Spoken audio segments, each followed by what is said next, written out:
L'idée de civilisation européenne remettait en cause la validité des systèmes juridiques autochtones jugés inférieurs. La version de l'ordre européen versus les traditions autochtones. Pour les Européens, le droit et l'ordre étaient des mécanismes permettant de maintenir la stabilité et la hiérarchie sociale, avec une force composante punitive. Ce contraste manifestait dans les traditions autochtones où l'harmonie et la réconciliation étaient privilégiées. L'ordre européen imposait des lois strictes tandis que le système autochtone cherchait à maintenir des relations équilibrées basées sur le respect de la justice restauratrice. Ces approches différenciées du droit ont conduit à la marginalisation des systèmes juridiques autochtones remplacés par ceux imposés par les colons. L'affirmation britannique et la soumission des peuples autochtones. L'expansion des colonies britanniques a marqué une affirmation continue dans la souveraineté britannique avec des politiques visant à restreindre l'autonomie des peuples autochtones. Le remplacement des traditions juridiques autochtones par des lois coloniales a affaibli les structures de gouvernance des Premières Nations.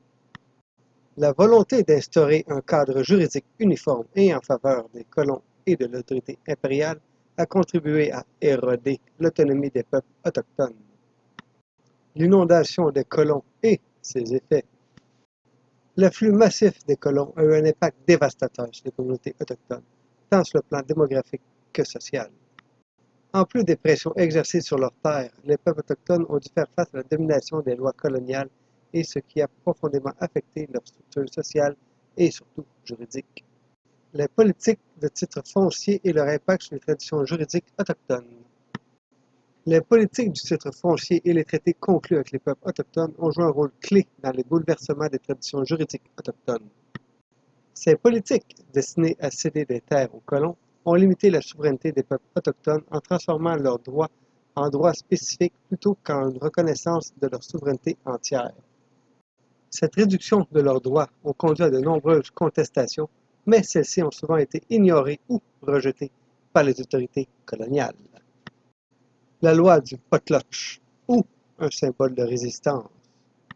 Un exemple frappant d'ingérence dans les traditions autochtones est la loi interdisant le potlatch, promulguée en 1885. Ce rituel autochtone, pratiqué notamment par les peuples de la côte Pacifique, était perçu par le gouvernement canadien comme un obstacle à la civilisation. L'interdiction visait à réduire l'influence des chefs autochtones et à déstabiliser les structures sociales traditionnelles. Malgré cette interdiction, le potlatch a perduré en secret, devenant un symbole de la résistance et de la résilience des peuples autochtones face à l'assimilation forcée. Résistance et réaffirmation des traditions juridiques autochtones. Malgré les pressions coloniales, les traditions juridiques autochtones ont résisté, notamment grâce à des formes variées de résistance, allant de la contestation juridique à la préservation des pratiques culturelles. La reconnaissance des droits autochtones dans des affaires comme R.V. Sparrow 1990 ou Dagalmuyuk versus British Columbia 1997 a permis d'établir des précédents importants concernant les droits des peuples autochtones. Ces victoires juridiques ont ouvert la voie à une reconnaissance plus large des droits autochtones, bien que le combat pour une reconnaissance complète de leurs traditions juridiques continue. Conclusion, la revitalisation des systèmes juridiques autochtones. Aujourd'hui, la reconnaissance et la revitalisation des traditions juridiques autochtones sont au cœur des efforts de réconciliation et d'autodétermination des peuples autochtones. Les peuples autochtones continuent à revendiquer leurs droits à la terre et à la culture et à la gouvernance tout en cherchant à intégrer les traditions juridiques dans le cadre juridique canadien. L'évolution vers une plus grande autonomie juridique pour les peuples autochtones représente un défi continu, mais essentiel pour la préservation de leur identité culturelle et leur système de gouvernance. Le sens de l'ordre et les civilisations autochtones. Introduction. Le concept de civilisation est souvent associé à un sens de l'ordre, de loi et de gouvernance qui permettent de maintenir l'harmonie dans une société. Cependant, la vision occidentale de la civilisation a longtemps ignoré la façon de vivre et de s'organiser des peuples autochtones en les qualifiant parfois de non civilisés. Ces sociétés ont pourtant développé des systèmes sociaux, juridiques et éducatifs axés sur la solidarité, la responsabilité collective et le respect de l'environnement, des valeurs profondément en contradiction avec la vision occidentale de la propriété et de l'individualisme. L'ordre dans les sociétés autochtones. Les civilisations autochtones se distinguent par leur organisation centrée sur l'ordre plutôt que sur la possession de biens et ou de pouvoir. Contrairement aux sociétés occidentales qui mettent l'accent sur l'individualisme et la concurrence pour les ressources, les sociétés autochtones ont développé une organisation fondée sur la coopération, le respect et la satisfaction des besoins collectifs. Dans ces sociétés, la propriété individuelle de la terre et des ressources est souvent absente, remplacée par des pratiques fondées sur le partage et la responsabilité collective. Cela permet de prévenir de la montée de l'avidité, de la recherche du pouvoir personnel, deux éléments souvent considérés comme des menaces pour l'ordre social dans les sociétés occidentales. L'éducation dans les civilisations autochtones. L'éducation autochtone, loin des méthodes occidentales centrées sur l'enseignement verbal et autoritaire, privilégie l'apprentissage par observation et à la pratique. Les enfants sont invités à apprendre par l'expérience, souvent de manière non verbale, et à réfléchir de manière autonome, plutôt que de suivre des instructions rigides. Cette approche vise à préparer les jeunes à une vie d'autonomie et de responsabilité, en les formant non seulement à des compétences pratiques, mais aussi à la pensée critique. Les systèmes juridiques autochtones. Les systèmes juridiques des peuples autochtones, fondés sur la prise de responsabilité individuelle et sur la restitution envers les victimes, sont également très différents des systèmes juridiques coloniaux. Ces systèmes mettaient l'accent sur la réparation, la réconciliation plutôt que sur la punition, et étaient parfaitement adaptés aux besoins des communautés. Ils ont permis à ces sociétés de prospérer pendant des milliers d'années avant l'arrivée des colons européens. Les peuples autochtones avaient développé des formes de gouvernance efficaces et adaptées à leur environnement, en intégrant des valeurs de respect, d'équité et de solidarité. Les effets de la colonisation sur les civilisations autochtones. L'impact de la colonisation britannique. La colonisation européenne, notamment par les Britanniques, a eu des effets dévastateurs sur les civilisations autochtones. Bien que la proclamation royale de 1763 ait accordé aux peuples autochtones certains droits sur leurs terres, ces droits ont été largement ignorés par les colons. Au fur et à mesure que les colons européens arrivaient en grand nombre, ils se sont installés sur les terres autochtones, menaçant les modes de vie traditionnels et causant des conflits. Les autorités coloniales ont mis en œuvre des politiques visant à affirmer le contrôle sur leur territoire, souvent au détriment des droits des peuples autochtones. Je me suis permis de rajouter une image, après tout, c'est moi le professeur, pour vous illustrer justement les conséquences de l'arrivée massive des colons et des lois britanniques. L'invasion des terres et les politiques britanniques.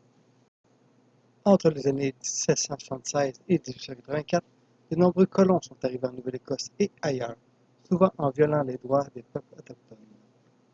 Les Britanniques, motivés par le désir de solidifier leur position géographique en Amérique du Nord face à l'expansion des États-Unis, ont contribué à revendiquer des droits des terres, parfois en dépit des traités existants. De plus, les politiques foncières restrictives ont été mises en place pour favoriser l'agriculture et l'implantation des colons européens, souvent au détriment des modes de vie des peuples autochtones.